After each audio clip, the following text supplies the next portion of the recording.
This is a casting of some baby feet that was accidentally broken. I'm going to show you the steps that I took to repair it and hopefully make it better than new for the family. I used equal parts 2-part epoxy resin and hardener and mixed it together very well, and then I applied it to the sides of the pieces that needed to be pressed back into place.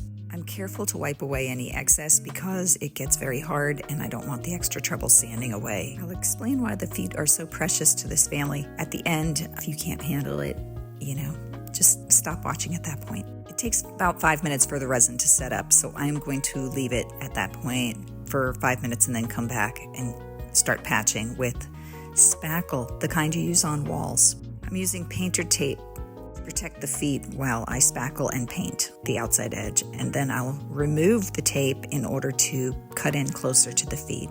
I'm being careful to clean up excess spackle and cut away the excess so that there's not much sanding. Sorry, I didn't show myself sanding it, and that is because I must not have turned the camera on. There were some gaps and holes, and so I've pressed the spackle down into those holes. I let the spackle rest overnight to cure, and then I started painting.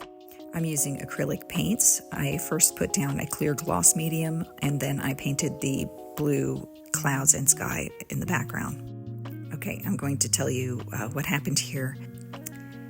10 years ago, this family lost their newborn baby during childbirth.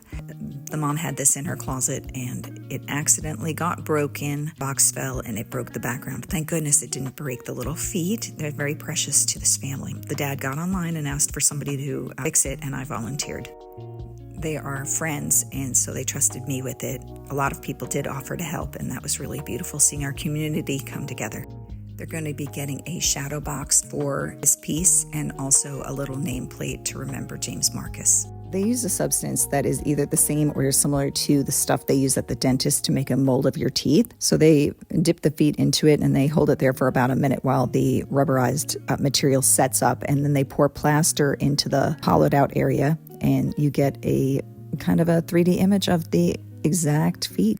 Like that show Multiplicity, you don't want to make continued models of the feet because you start to lose detail in each one. In Multiplicity, the main character, as he gets cloned and returned multiple times, he gets not as smart. So I had some faux leather and I cut out the background by tracing it, and then I glued it onto the back with regular school white glue so that if someone needs to remove it, they can get that off there. I hope this was helpful if you need to repair something that's plaster. Thanks so much for watching. I do all kinds of projects and repairs on my channel. If you'd like to see more, subscribe.